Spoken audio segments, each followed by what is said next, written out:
Bildiyiniz kimi bugün UEFA Çempionlar Liqasının sonuncu 8-ci turu çərçivəsində Qarabağ səfərdə İngiltərənin Liverpool komandası ilə qarşılaşacaq. Komandamızı bugün həqiqətən çox çətin səfər gözləyir.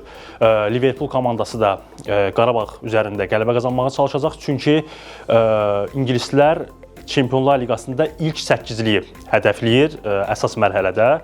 Qarabağ komandası isə ümid edirik ki, nəticədən asılı olmayaraq artıq playoff mərhələsini təmin etmiş olacaq 90 dəqiqənin sonunda. Komandamızın heyətində ciddi itkilər olmasa da təbii ki, meydana çıxa bilməyəcək futbolçular var. Bunlar qapıçı Şəhrüddin Məhəmmədəliyev və uzun müddət zədədən əziyyət çəkən Kadi Borgesdir. Bununla belə komandamızda motivasiya yüksəkdir. Xüsusilə sonuncu 7-ci turda Almaniyanın Eintracht komandası üzərində qazanılan 3-2 hesablı qələbə komandamıza yüksək motivasiya verib. Amma rəqib komanda haqqında eyni sözləri deyə bilməyəcəm. Çünki komanda həqiqətən Premyer Liqada istənilən, arzu olunan oyunlarla yadda qalmır. Bu baş məşqçi Arne Slotun da belə deyim, taleyinə birbaşa təsir göstərir.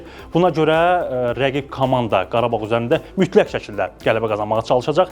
Nəzərinizə çatdıraq ki, hər iki komanda Premyer Liqada son oyununda məğlub olub. Liverpool İngiltərə çempionatında Bournemouth-a 2-3, Qarabağ isə Kəpəzə 0-2 hesabı ilə məğlub olub. Komandamıza uğurlar arzu edirik. Ümid edirik ki, 90 dəqiqənin sonunda nəticədən asılı olmayaraq Qarabağ playoff mərhələsinə vəsqə qazanacaq.